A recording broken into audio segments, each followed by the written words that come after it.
Ugh. I got matched with all these guys, and now I have to message them. I got matched with all these, and I don't have to... Hey everyone, Larry here. We invited some friends to Big Idea to watch our new show. Afterwards, they asked some of the production team a few questions. Why did Tom run away from his best friend? Why did Tom run away from his best friend, Huck? Well, it's because Huck wanted to help little Yimmy, and Tom didn't want to help because Tom had something he wanted to do somewhere else. So Tom decided that he would rather do his own thing than to help little Yimmy and go with Huck. How many of you guys know what the lesson of this show is? Oh, very good, James. Helping others. It says it right behind you, yes. Clark Wayne, we started off with this idea of him being a Mark Twain-ish kind of character as a storyteller, and perhaps a bit of Foghorn Leghorn and his, kind of, well, I'll never. And we kind of went that way with some guys. But then somebody at Big Idea, I think, suggested, well, what about George?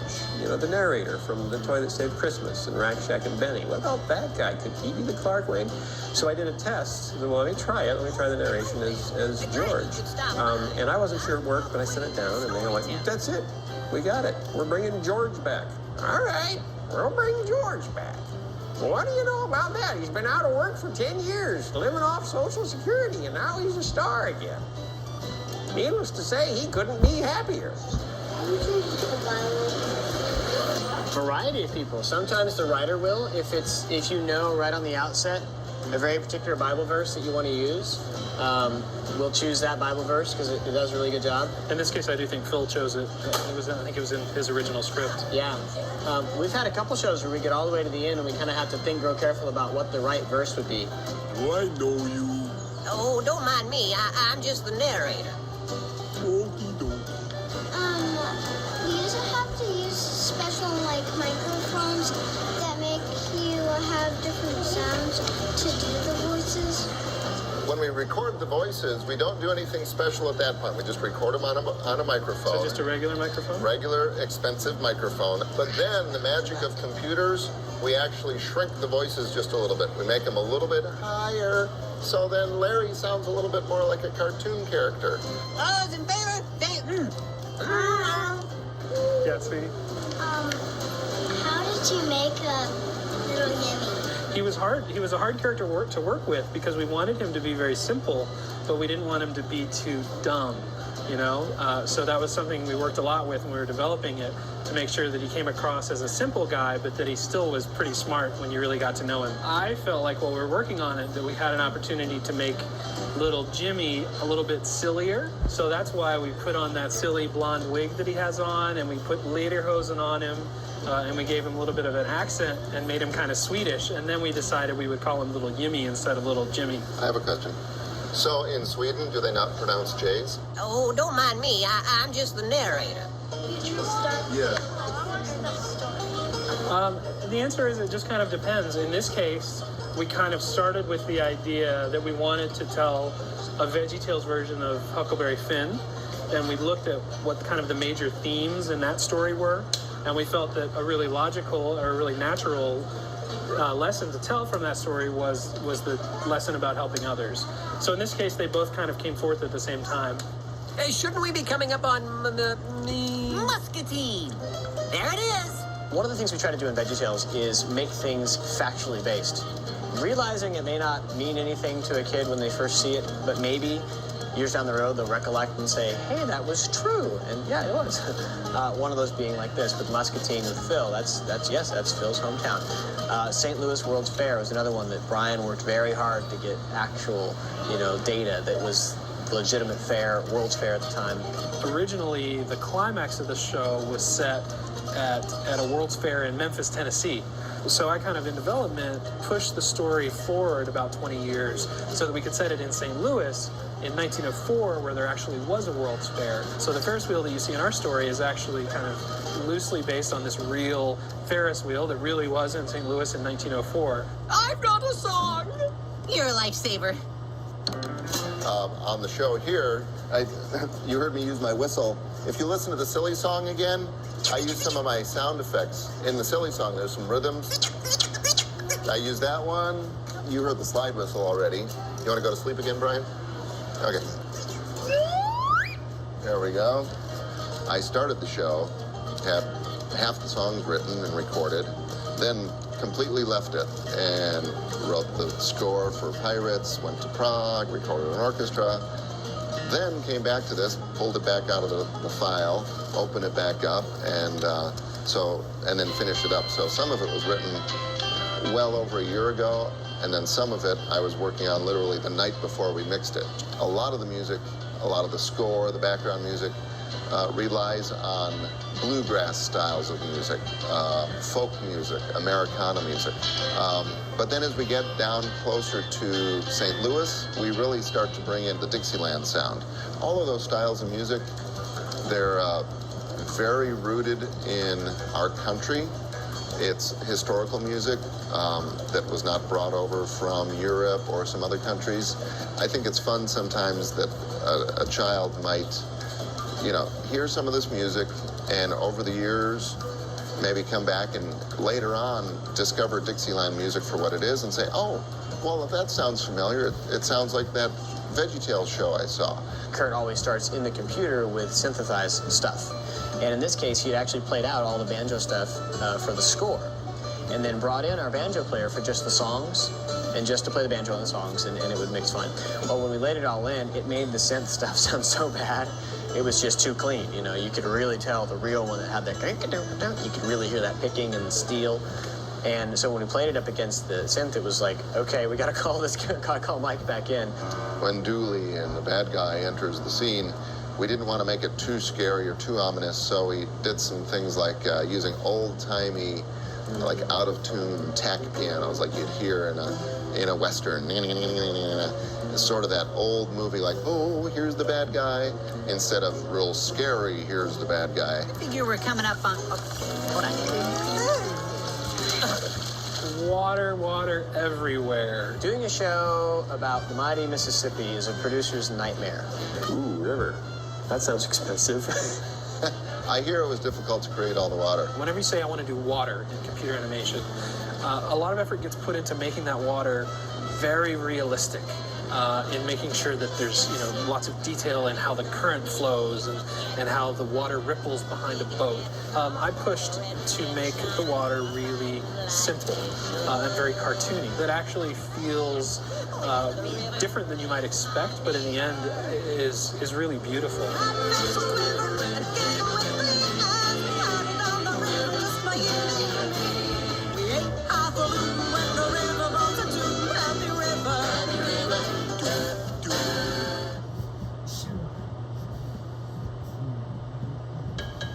We gotta go. You can witness the origin of the Transformers. We roll out. What? Louder. Transform and roll. Well, the Biscuit of Zazamarandabo sprung forth from the wildly creative minds of our good friends Andrew Peterson and Randall Goodgame. They're the guys who wrote Monkey, which was the silly song from the last show that I directed, Wizard of Oz. And these guys are just the craziest folks. They throw stuff up against the wall, and about 90% of it falls off the wall, but 10% of it sticks to the wall, and it's really funny and really good. I knew that Randall and I were supposed to be coming up with another silly song. So here are the lyrics that we have that I wrote, that I came up with. This morning I had made buttermilk biscuits and sausage gravy, and I was thinking about what a glorious thing it is that we live in a world with sausage gravy and biscuits, that particular combination of foods. And I thought, well, maybe the new silly song can be about that. When Andrew came to me and said that he had a song idea about a biscuit, I told him that I had a biscuit when I was growing up named Zazamarandabo. He said something about how he had a biscuit named Zazamarandabo, but that's completely not true. He's just trying to ride my coattails. So the biscuit of Zazamarandabo, like the word that I came up with. You're kind of getting into my space. I'm sorry. On family vacations when, Dad wants to go see, the giant thumbprint on the wall of the cave, and everybody else is kind of like, Dad, we just want to go on the roller coaster. But Dad says, oh, it'll be great fun. So James the time of the cure to go. He made the biscuit so long ago, and the people they traveled to see it glow on the mountain of Zazamarandabo. when you're going on a road trip, whoever's driving has a million things to do before they leave. Yeah, we just tried to think of all the annoying things that grown-ups have to do before they leave, which, when I was a kid, was always stopping by the bank. What's that you say? We can't leave yet today. Just got an errand to run. And going by the post office and then filling up the car with gas. And to a child, that's maddening. For the explorer that finds the biscuit of Zazamarandabo, I wanted his name to be Archambault, but Andrew really wanted it to be Archambault and drop the R. One of my great uncles was named Archambault, and I wanted to include him just to kind of pay homage to my ancestors and include him in the song. But Randall thinks that the correct name was Archambro, which is about the silliest thing I've ever heard. There was just no way that I could get Andrew to budge on the matter. He just really thought it sounded better, Archambault. My great uncle Archambault. And so, after quite a bit of fighting and wrestling, we finally decided that I would kind of, you know, be the servant and let Archambro be the name in the song. And so Randall felt good about that, but then I changed it that night. And then the next day when we went and played it for the people at Big Idea, I changed it back to Archambault, and they all loved it. And so, which, you know, to me proves my point that that is the correct name. I guess they're all riding in a car together, so. Van, yeah. Or car. I mean, maybe like a minivan. Or I've always an pictured it as a SUV. car. It could be an SUV. Like a hatchback. Or like a Scion? Not a Scion, like a Subaru. Like an Element? Subaru. Kind of like an Outback. Or a minivan. I like minivan better than all those ideas. I just, you know, you gotta give and take in the songwriting thing. You gotta be willing to put everything out there and then just pull it back and let, you know, give and take. It's a great relationship. He took all my good ideas, like always takes my ideas.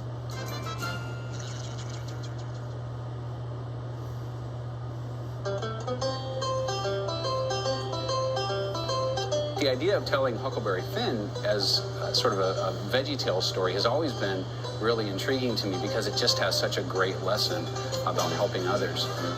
The challenge with the story was to make it appropriate. It just has a lot of heavy topics, you know, slavery and abuse. But the lesson that came out of it, and Huckleberry Finn, you know, wanting to do the right thing, even when you have to go beyond yourself and do the right thing. You know, Huckleberry Finn is basically just going down the river and crazy things happening along the way. It's based on a book? This story really shows us what it takes for you to do the hard thing, when it takes something extra and you've got to kind of make a sacrifice. And I think what kids take away from this is his sacrifice of his friend. The core of the story is right there, you know, that moment. Goodbye, Huckleberry Larry. Goodbye, Tomato Sawyer. I'm sorry, Huck. And I think that it's a lesson that both kids and adults can apply kind of on a small scale, you know, in their house when mom and dad need help, just taking out the garbage. But it's also something that happens on a large scale when you see something, you know, on a world level. Sometimes you think, man, I'm just a kid, there's nothing I can do. But the truth is that very often there is something that you can do. And if we look for those opportunities to help people on a little scale and on a big scale, then that's ultimately what God wants us to be doing. It's always easier to say, someone else can do this. This has nothing to do with me. I thought you couldn't get involved. Well, that's just it. When you see that someone needs help and you know you can help them, you just have to get involved. We want to take more responsibility for the world we live in. You know, we want to take more responsibility for the people who live down the street from us. And I hope that rings true and that kids are able to walk away saying, okay, I have seen that modeled for me and what it takes to do that, and I think I could do that myself. You forgot about your good friend Tomato. And your lucky fishing pole. I'm sorry, Huck. You were right all along. We do need to help others, even when it's not easy. I forgive you, Tom. What we've all tried to do at VeggieTales is tell stories that help kids and help families.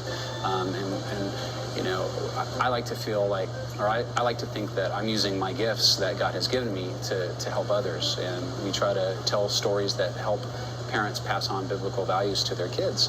The obligation of being his hands and feet on earth, of showing his love to everyone who needs it. And if we can help teach that to kids, not in a duty way, but in a, look at what we can do. God has given us the ability to help, and we find our joy when we're helping.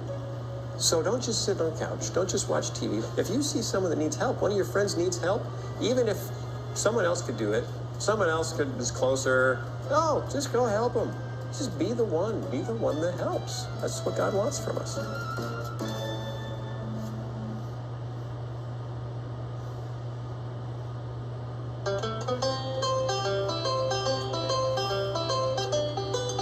Hi everybody, I'm Joe Spataford, and welcome back to another How to Draw. Today we're going to be drawing Huckleberry Larry and Tomato Sawyer from the Big River Rescue.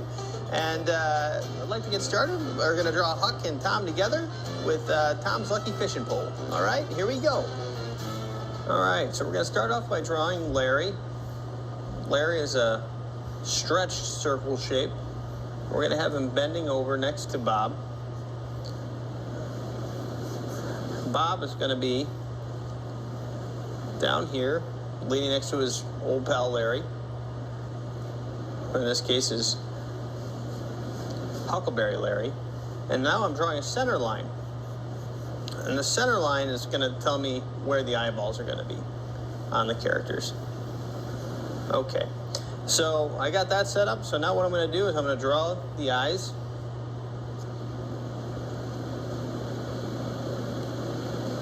Just kind of block in where I think the eyes are going to be on the characters. And they're not perfect circles, they're kind of oblong shapes. I'm going to draw the nose on each of the characters. And I'll draw the mouths. The mouths are U shapes. Larry has got a little tooth in there. Tom doesn't normally open his mouth all that much. So we'll just give him a little smile. And we're going to put him looking up.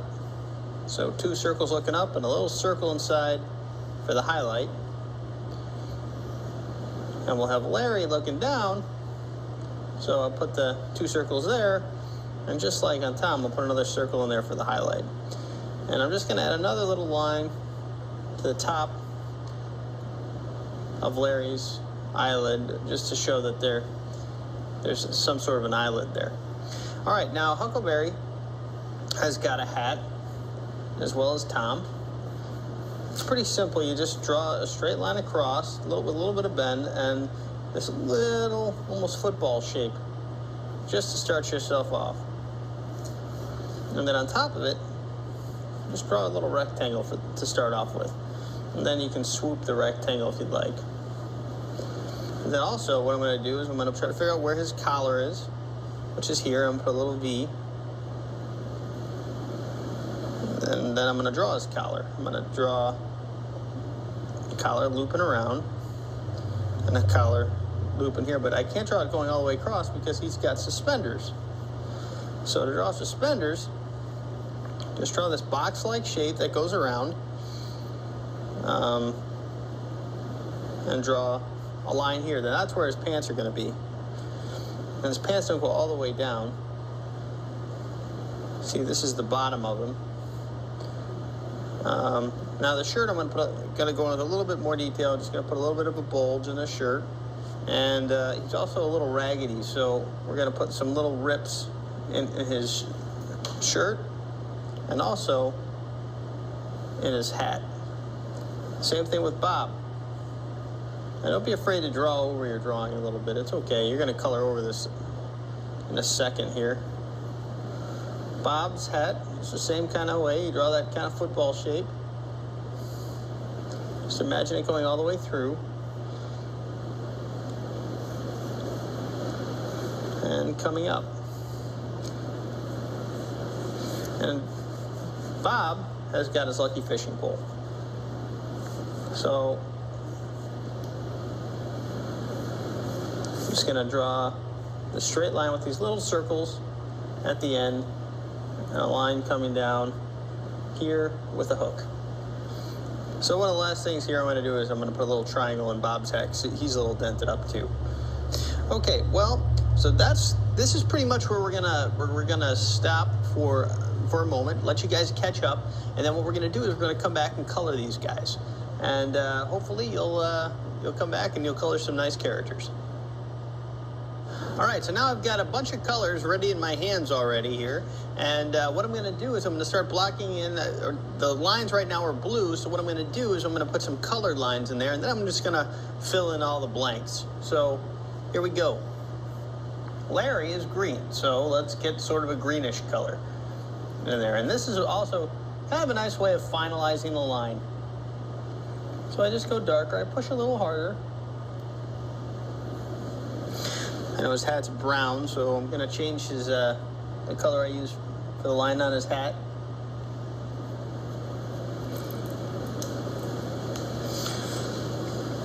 Same thing with his shirt. Even though it's not brown, it's a little lighter color. This is just a quick way of just deciding what you think is the best color. The same for his shorts. Gonna do the same with Bob now. Bob, gonna put a little bit of red. Okay, and his hat. All right. So I'm just kind of blocking in all the areas here. And same thing with this lucky fishing pole. Okay, now what I'm gonna do is I'm gonna take some blacks. I'm gonna go into the eyes on the characters. I like to see the eyes done first. Okay, now what I'm gonna do is I'm gonna just color in all the areas that I know are brown. We'll start off with the brown. Puck's got a little button down here, so it's tough to get a real dark color. So I'll put a little black in there. And then his shirt is kind of a tan, so I'll color that in next. Same thing with his hat. What I'm going to do actually is, just to make it look like it's the lower parts and a little bit of shadows, I'm going to push, keeping that tan underneath, I'm going to push another darker color there, and I'll probably push over here too. I'll probably do the same down here, just to make it look like there's some sort of shadow coming from this way. Okay, so that's his basic body. All right, so now what I'm going to do is I'm going to color in his skin, which is green, because he's a cucumber, not a pickle. Now what you can actually do is take that same blue, or the same dark green that I used in the beginning, and get that same kind of shadow color creeping in just a little bit on the side. And on the bottom too. Okay, and let's get Tom now. So, let's get Tom. It's red, obviously, because he's a tomato. I'm just going to be careful not to get into his eyes. Darken this side just a little bit. Okay, so now what I'm going to do is he's got a little bit different colored hat. It's a little redder. So I'm just going to start off by putting a red in the hat. Then I'm going to go over it with brown. And those colors do tend to mix. It's almost like mixing paint in a way. Okay, now for the very last thing, I'm going to get his fishing pole colored and start off with just a little bit of a yellow and go in with a little bit of brown. It's kind of a bamboo pole. What I'll do now, just to bring stuff out, is I'll just go in with a black pencil here, or a crayon here, just to, like if I've lost a smile. And it's also good for the fishing wire.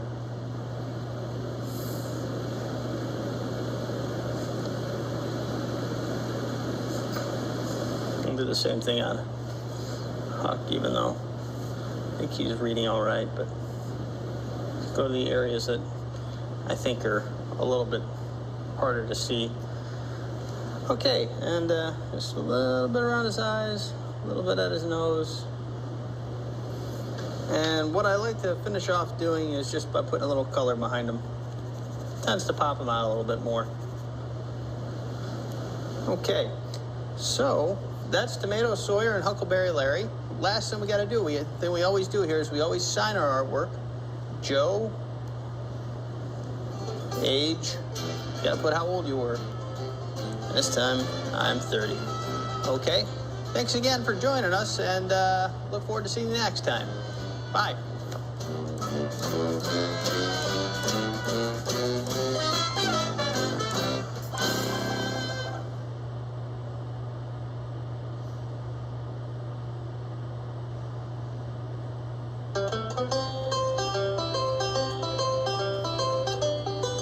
Hi, welcome to another How to Draw.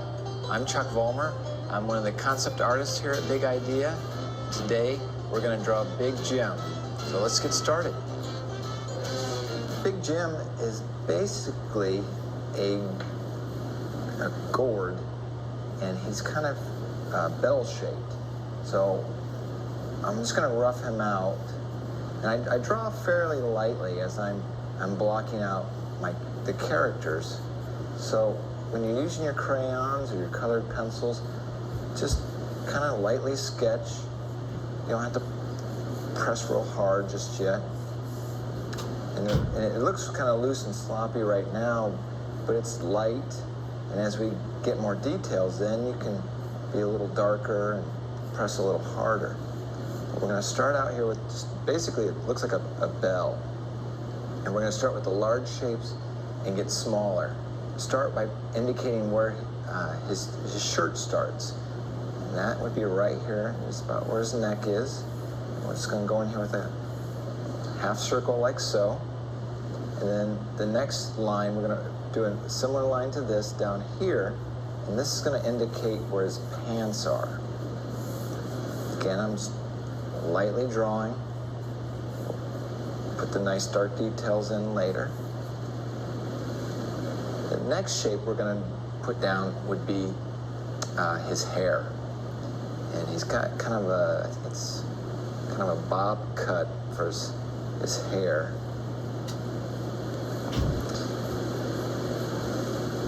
Okay, now we're going to start putting some of his facial features in. And we're going to kind of put his nose in, kind of in the center of this area here that's his face. I'm just going to kind of put a nice circle here. And his eyes, we kind of find the center of his face, put his eyes in, and his eyes are kind of egg-shaped. His hair is actually kind of down over his eyes a little bit. Again, his shapes are very similar to the outside of his eyes. We'll put in his pupils.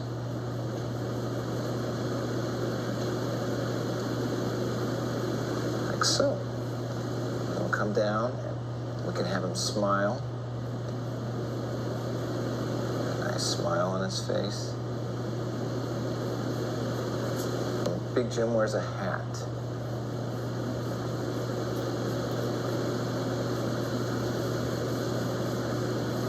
And it's kind of just basically a squashed tube. Pants that he wears, they're called lederhosen. That's basically like leather shorts with suspenders. Put his suspenders on. It starts out kind of thin up here at the top and it gets a little wider as it comes down. It finishes off in a kind of a point. And it's the same on this side. Then we put the buttons on. Those are just circles. And then in the middle of his suspenders is a piece that kind of keeps them from sliding down. So we'll put a little bit of an arch here, and then there's a point kind of in the middle, so you can kind of make a little mark if you need to for a guide, and then we'll make a nice decorative shape. Put that piece in the middle of his shirt. Now on his pants, he's got like a little decorative piece again. Here, and it has two small buttons. Now the shirt he's wearing, because he's kind of like a prisoner in the show, so he's wearing stripes. So we're gonna put some stripes on his shirts.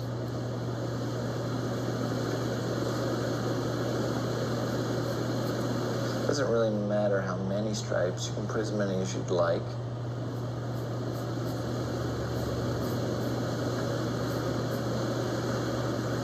Okay. He also has freckles, 3 on each side, 3 just little circles. And in his hair, he's got just a little bit of a split where the hair kind of parts right here. So we'll put that in. You notice I'm starting to press just a little harder, starting to make my lines just a little darker now that we're getting everything roughed in. We've got the basic shapes put in, and we're just now starting to add some of the details. Add some stripes to his hat, like so. As you darken the lines, those soft lines you used as your kind of your guide and your roughing out your character, they're not as noticeable anymore now that you're darkening. That's why it's important when you start sketching to press lightly with your pencil or crayon. You don't need to push real hard at all. Now in his eyes, to kind of bring those alive, you put little highlights in there. Basically it's just a little circle, kind of off to one side, doesn't matter which side you put them on, just a little circle. And then you can fill in the eye with your pencil.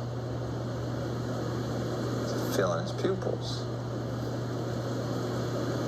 And you've got those little light circles as highlights. And that really gives him a little bit more personality and brings a little bit more life to him. Going just back right now and darkening up some of our construction lines that we put in. There you go. Now on his suspenders, on his lederhosen, they have little flowers, decorative flowers. You can kind of have fun with this. You can add flowers, you can add other things if you'd like.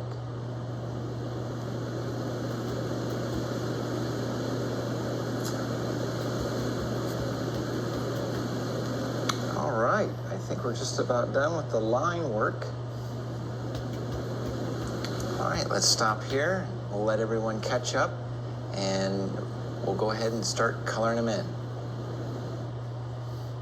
All right, let's color them in.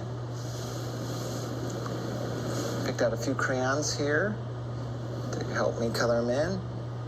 Jim is a gourd, so we're gonna kind of color him in with a yellow, kind of a yellow-brown color for his skin. Color him in like so. If you want, we can go in with just a slightly darker color, and you can bring out his freckles if you'd like. It's a little extra. Now his hair, he's blonde, so we're just going to use some yellow. Hopefully it's different enough from his skin tone.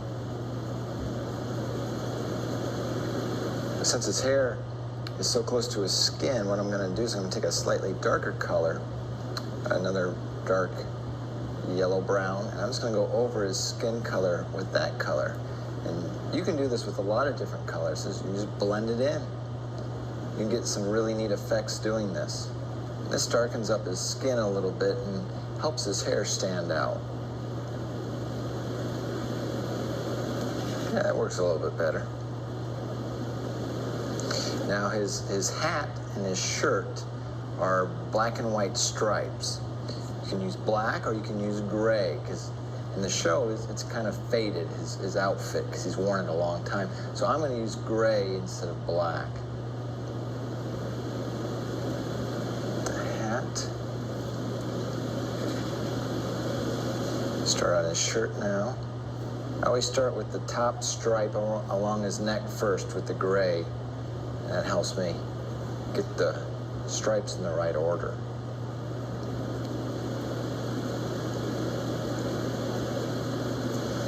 All right, we got his shirt done. Now we're going to do his pants. His pants are a brown leather. And I'm going to start out with this color. And I may go back with a slightly darker color in places just to give it a little variety. Go around his buttons, we'll make those brass if we want. And if you want to, you feel free to leave the flowers white, or you can make them a color, any color you want to make it more decorative. Kind of use your own artistic license on that. Coloring this centerpiece. Again, with this centerpiece, feel free to decorate that as well if you'd like.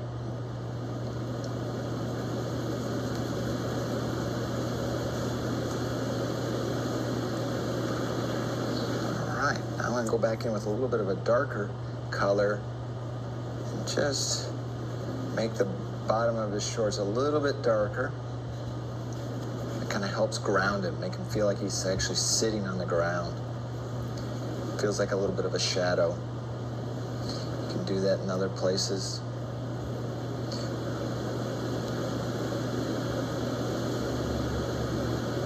Darken his mouth a little bit. Show off his nice smile.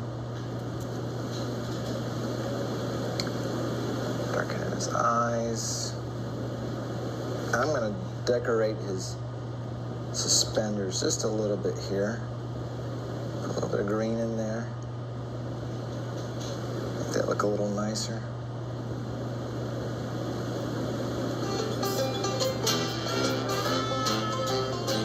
And I think we've got it. I think this looks pretty good. Hope you had a good time, and hope to see you next time.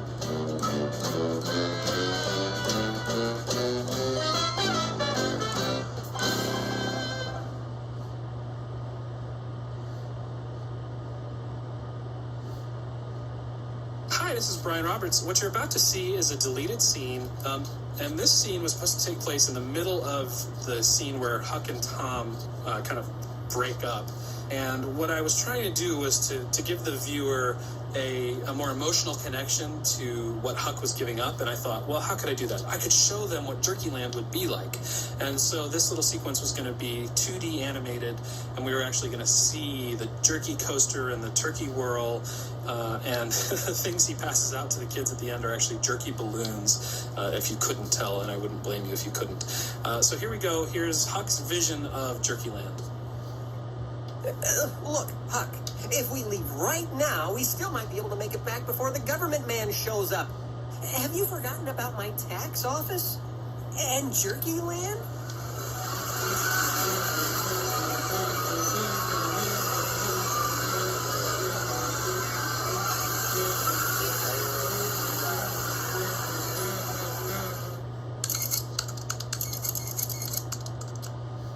Isn't that what you've always wanted? Hey, this is Brian Roberts. What I'm about to show you is actually animation of a scene that was deleted towards the end of production. We just kind of felt like this wrap-up scene where Dooley gets caught was taking too long, and it just was overly explaining the situation. So what you're going to see is animation of the jerky vendor, which I actually did the voice for. The jerky vendor coming in and giving more explanation about Elk River and Chattanooga and all these things. I think you'll agree that in the end, the information just wasn't necessary and it was a good cut. Officer, hey officer! Someone run off with all my turkey jerky. I was going to come back and pay you for every last stick. You don't have to pay for this one. It's from Elk River. All my jerky comes from Chattanooga. Officers, I suggest you re-examine the Elk River turkey jerky case. Hi, this is Brian Roberts, and I have for you another alternate scene. This time, the scene is in Muscatine, and when we first did it, we just were kind of holding back, and I think when you watch it, you'll see that the scene was a lot less exciting than what we ended up doing in the end. We came up with the idea of having the baby actually set off the signal flare and really trying to make the scene much more dramatic for Huck. And I think you'll see the end result turned into a really fun scene. Huck, run up ahead and look for the train station while I tie up the raft. Aye, aye. Oh, and pick up some donuts. I'm hungry.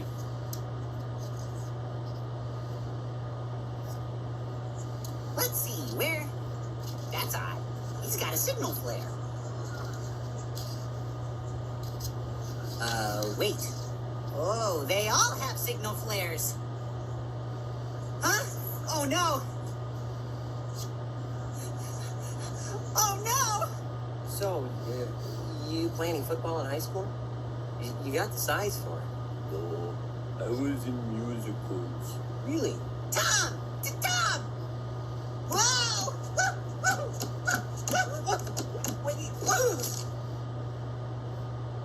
Hey there, this is Brian Roberts, and I have a deleted scene for you.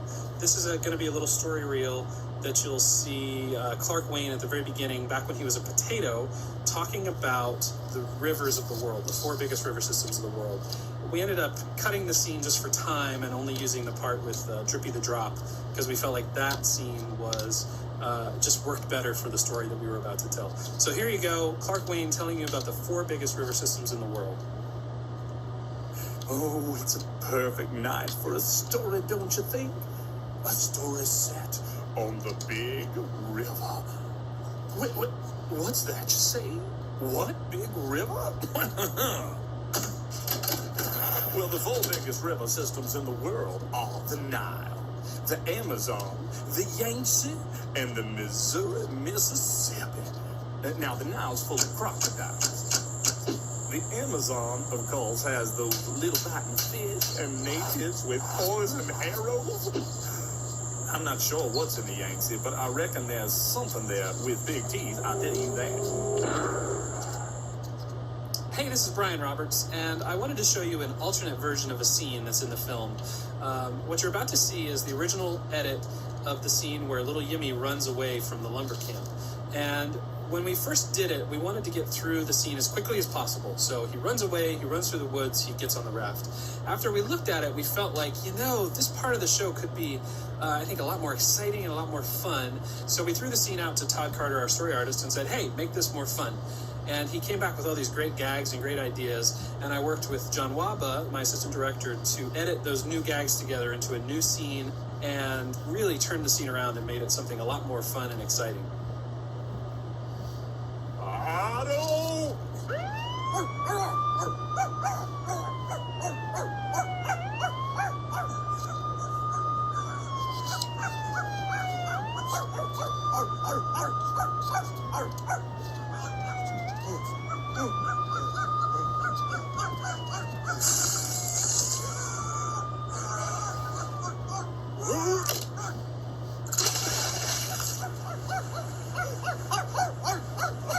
Well, that's just great.